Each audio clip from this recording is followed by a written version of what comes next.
On the morning of July 8th, 1943, something was terribly wrong inside a mansion in Nassau, Bahamas.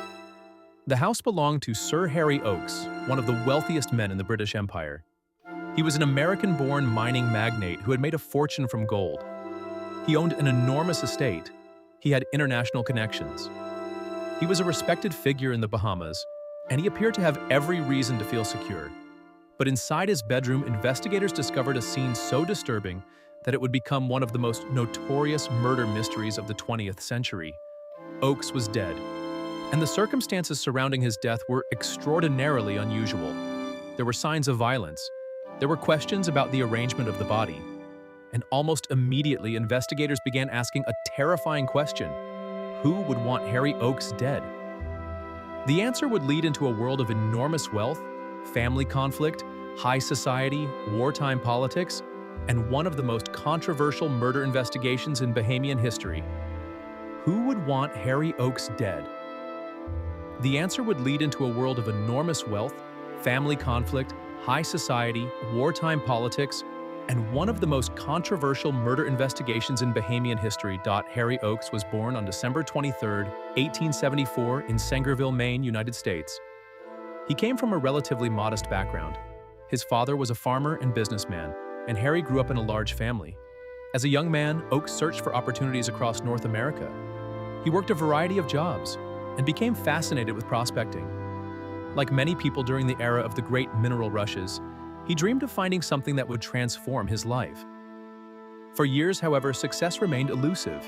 He traveled, he prospected, he searched for gold. Then, in the early 20th century, his luck changed. Oakes eventually became involved in mining in Ontario, Canada. In 1912, he became associated with a major gold discovery near Kirkland Lake. The gold deposit proved extraordinarily valuable. As the mine developed, Oakes's fortune grew rapidly. He went from an ambitious prospector to an extremely wealthy businessman. His wealth eventually reached extraordinary levels. But unlike many people who become rich overnight, Oakes continued to involve himself in business. He invested his money. He acquired property. He became involved in philanthropy. And eventually, his wealth made him one of the most prominent private citizens in Canada. By the 1930s, Harry Oakes had begun spending increasing amounts of time in the Bahamas.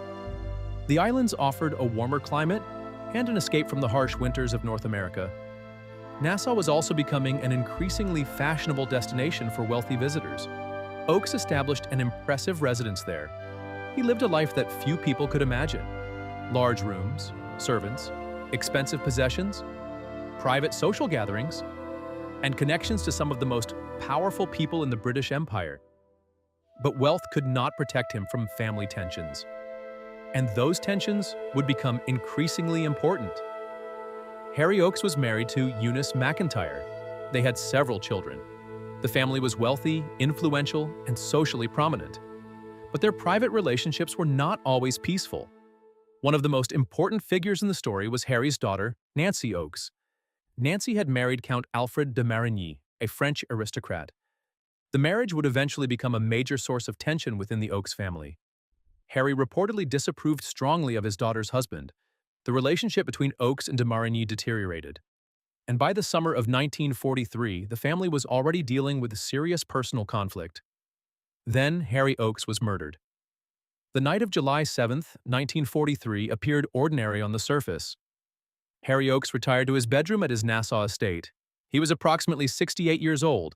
The Bahamas were still under British colonial rule, and World War II was raging around the world.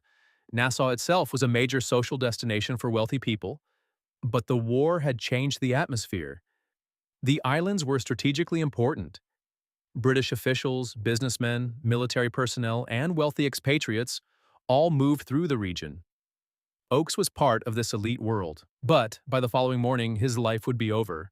On the morning of July 8th, members of the household discovered Harry Oakes in his bedroom. He was dead. The circumstances were immediately suspicious. His body was found on the floor. There were severe injuries to his head. His face and body had been badly beaten. There were indications that his killer had used a weapon. The crime scene appeared bizarre. According to accounts of the investigation, parts of the scene suggested an attempt had been made to create a particular appearance around the body. Investigators also discovered evidence that raised questions about whether the murder had been carefully staged. This was not simply a case of a wealthy man being found dead. It appeared that someone had wanted to make the scene look a certain way. The investigation began immediately. One of the biggest problems was the condition of the crime scene. Modern forensic investigators are accustomed to strict procedures. Photograph everything. Preserve evidence. Control access. Record every movement. In 1943, forensic science was far less sophisticated. The crime scene was not handled according to modern standards. People moved through the property. Evidence could be disturbed. Different investigators reached different conclusions. This would later become one of the most important criticisms of the investigation. The longer investigators worked, the more questions appeared. At first, investigators had to determine whether the murder was connected to robbery. Harry Oakes was extremely wealthy. That made robbery an obvious possibility, but the circumstances did not fit neatly. The killer had apparently gone to considerable trouble. The victim's wealth created a huge number of possible motives: money, business disputes, family conflict, personal revenge, jealousy, political connections, or something much more complicated. The investigation soon moved toward people close to Oakes, and one name quickly became impossible to ignore. Count Alfred de Marigny, Nancy Oakes' husband, was a French-born aristocrat living in the Bahamas.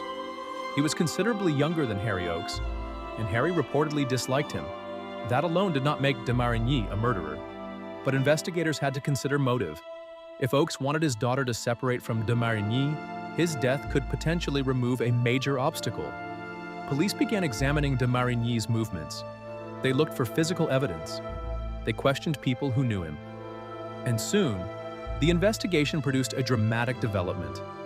De Marigny was arrested and accused of murdering Harry Oakes. The case immediately became international news. A wealthy Canadian mining magnate, a murdered millionaire, a French aristocrat accused of killing his father-in-law, a glamorous Caribbean setting, and a family divided by conflict. Newspapers around the world followed the story. The murder became a sensation. But publicity created another problem. The more newspapers reported about the case, the more difficult it became to separate verified evidence from rumor. Everyone seemed to have a theory. Everyone had a motive. But investigators still needed proof. The prosecution's case depended heavily on circumstantial evidence. There was no simple piece of evidence that conclusively demonstrated that de Marigny had committed the murder. The defense challenged the investigation. Questions were raised about the crime scene. Questions were raised about forensic evidence. And questions were raised about the methods used to connect de Marigny to the killing. The trial attracted enormous attention. Then, something unexpected happened. The evidence against de Marigny began to collapse. In 1943, Alfred de Marigny was tried for the murder. The trial became one of the most sensational courtroom events in Bahamian history. After examining the evidence, the jury returned a verdict of not guilty. De Marigny was acquitted. But the acquittal did not solve the mystery. It created an even bigger question. If Alfred de Marigny did not kill Harry Oakes, then who did? The arrest of Count Alfred de Marigny appeared to give investigators a suspect. But finding a suspect was not the same as proving guilt. The prosecution needed to establish that de Marigny had both the opportunity and the means to murder Harry Oakes. And the evidence was far from straightforward. Much of the case depended on circumstantial evidence and disputed forensic findings.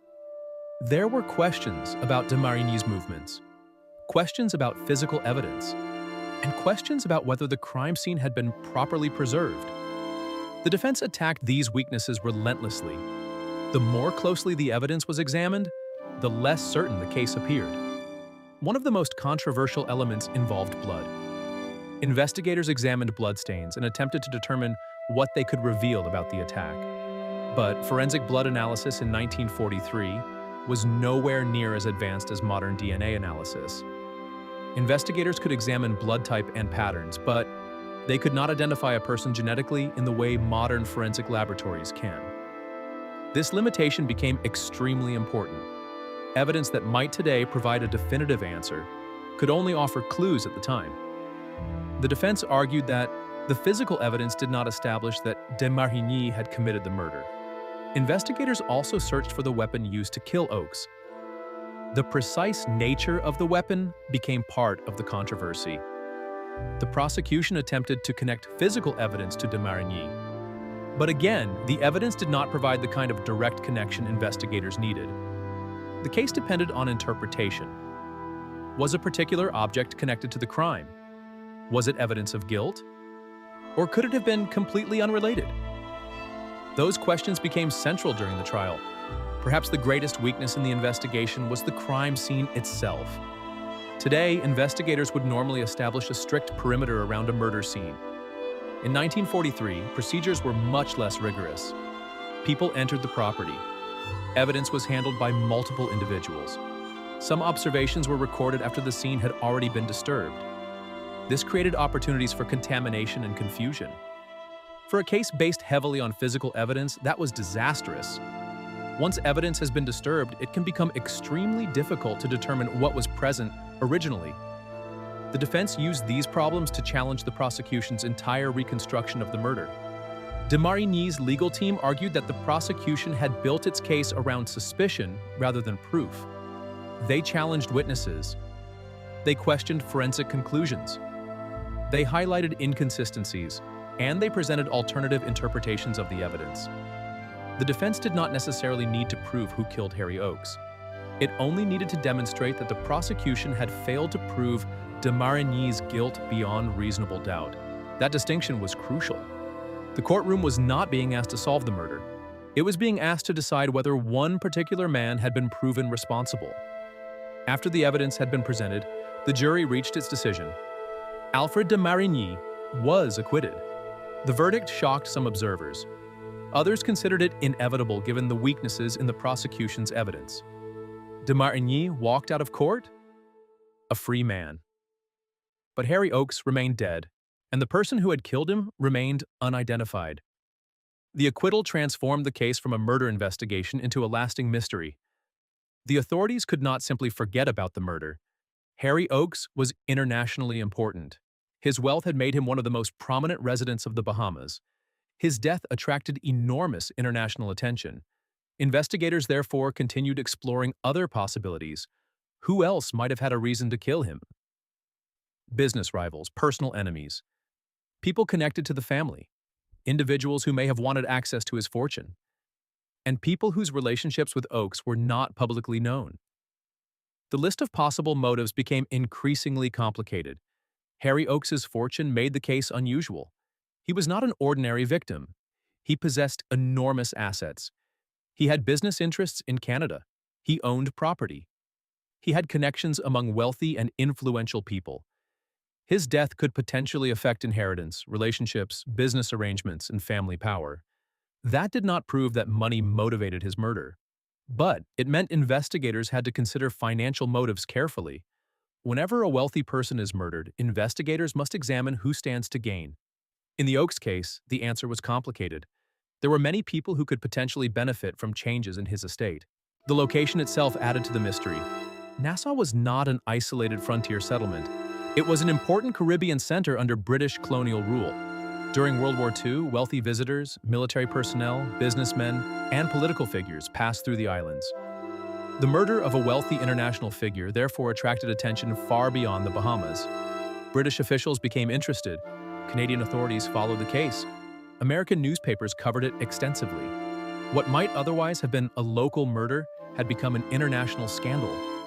As the official investigation struggled to produce answers, alternative theories multiplied. Some theories focused on family tensions. Others focused on money. Some suggested personal jealousy. Others proposed that the murder could have been connected to business interests. And some theories became increasingly elaborate. This is where historical research becomes particularly important. A theory can be fascinating without being proven. The Harry Oakes case contains many claims that have been repeated so often that they can sound like established facts.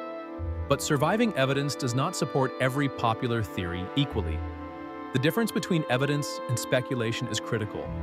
The central question remained remarkably simple. Who killed Harry Oakes? The answer has never been conclusively established. Alfred de Marigny was acquitted. Other suspects were considered. Various theories emerged. But no alternative suspect was successfully prosecuted and convicted for Oakes's murder. That uncertainty is what has kept the case alive for generations. Years passed. The world changed. The Second World War ended. The British Empire declined. The Bahamas eventually moved toward independence. Modern forensic science transformed criminal investigations. DNA profiling became possible. Yet, the Harry Oakes case remained part of history. Books were written. Documentaries revisited the evidence. Historians examined old records. And each new generation discovered the strange story of the millionaire murdered in Nassau.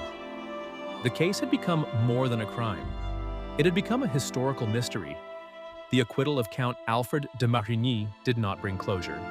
Instead, it created an uncomfortable situation. The most prominent suspect had been found not guilty, but the murder itself remained unexplained. Harry Oakes was still dead. His family still wanted answers, and investigators still had no definitive murderer. The case became increasingly surrounded by competing theories. Some were based on genuine investigative questions. Others emerged from newspaper speculation and later retellings. Separating the two is essential. The most obvious question is whether Alfred de Marigny actually committed the murder despite his acquittal.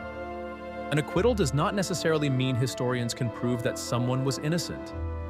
It means the prosecution failed to establish guilt to the required legal standard. That distinction matters. De Marigny had a documented conflict with Harry Oakes. Oakes reportedly disapproved of his daughter's marriage. That provided a possible motive. But motive alone is not proof. The prosecution's physical evidence was controversial, and the defense successfully challenged important aspects of the case. No later evidence has conclusively established that de Marigny murdered Oakes. For that reason, presenting him as the confirmed killer would go beyond the historical evidence. Another line of speculation involved the Oakes family. Because Harry Oakes was extraordinarily wealthy, his death inevitably raised questions about inheritance. Who would receive his fortune? Who would gain control of his property? Who might benefit from his death? These are legitimate investigative questions, but they should not automatically become accusations. There is no definitive evidence establishing that a member of the Oakes family ordered or carried out the murder. The family's internal relationships were complicated, but complicated family relationships are not proof of murder. This distinction has sometimes been blurred in popular accounts of the case. Harry Oakes's wealth created another possibility. Could the murder have been financially motivated by someone outside the family? The answer cannot be established with certainty. Oakes had accumulated enormous wealth through his mining interests. He had business relationships extending across countries. A person seeking money could theoretically have targeted him, but investigators never produced conclusive evidence identifying a financial conspiracy behind the murder. This is one of the recurring problems with the case. There are many plausible motives. There is far less evidence connecting any particular motive to an identified killer. The condition of the bedroom has contributed significantly to the mystery. Investigators believe that aspects of the crime scene appeared unusual. Some accounts have interpreted those details as evidence that the murder scene had been deliberately staged. If that interpretation is correct, it would suggest that the killer, or someone acting afterward, wanted investigators to reach a particular conclusion. But the crime scene was not preserved according to modern forensic standards. That means historians must be cautious. A strange arrangement does not automatically prove deliberate staging. It could reflect the attack itself. It could result from people entering the room afterward.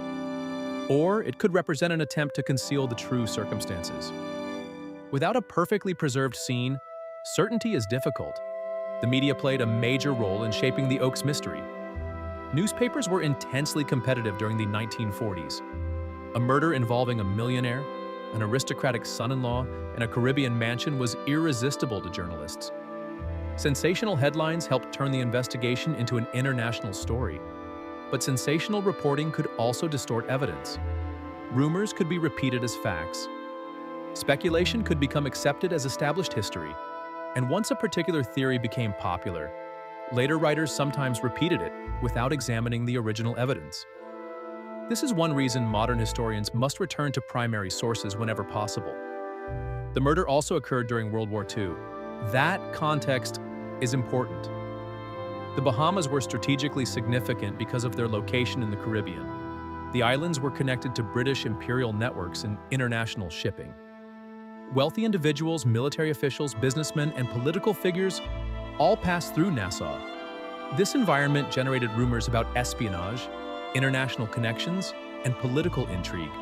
However, the existence of wartime intelligence activity does not itself prove that Oakes's murder was connected to espionage. Some later theories have suggested dramatic connections, but no definitive evidence has established such a motive. Again, the distinction between historical possibility and historical proof matters. One of the most remarkable aspects of the case is how many theories survived without producing a definitive answer. Different suspects were discussed. Different motives were proposed.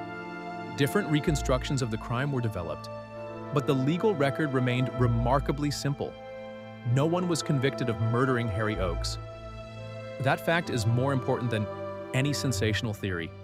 The mystery survived precisely because the available evidence never produced a conclusive ending.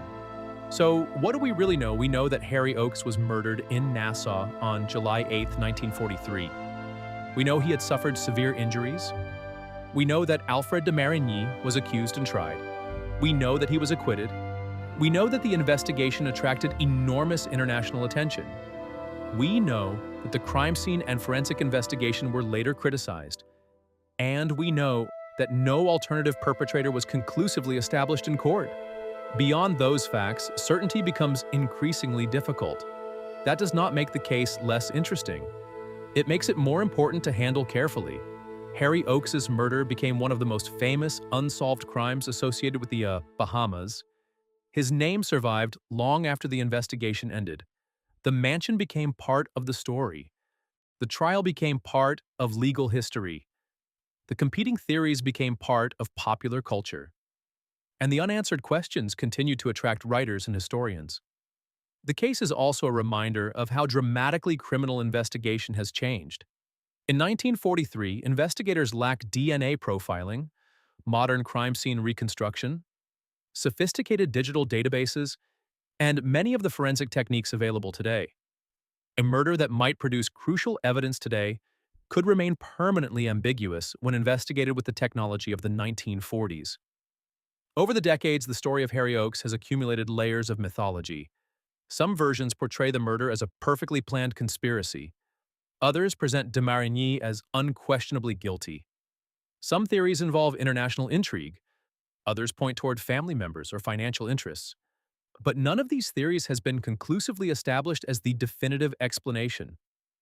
The most responsible conclusion is therefore also the simplest. Harry Oakes was murdered, Alfred de Marigny was acquitted, and the identity and motive of the killer remain unresolved. History sometimes leaves us without a satisfying ending. More than 80 years after the murder, the case continues to attract attention because it contains nearly every element of a classic historical mystery. Extreme wealth, a powerful family, an aristocratic son-in-law, a beautiful Caribbean setting, a violent murder, a controversial investigation, a sensational trial, and an unanswered question. But beneath the mystery is something more important. Harry Oakes was a real person. His family experienced a real loss. Investigators faced a real crime. And the failure to identify the killer represents a genuine historical uncertainty, not merely an entertaining puzzle. On the morning of July 8, 1943, Harry Oakes was found murdered inside his Nassau home. He had spent decades building one of the greatest fortunes of his era. He was tried and he was acquitted. Afterward, the investigation continued, but no definitive murderer emerged. Theories multiplied, evidence was debated. Stories changed with every generation. And eventually, the murder became one of the most enduring mysteries in Bahamian history. Perhaps someday new evidence could change our understanding.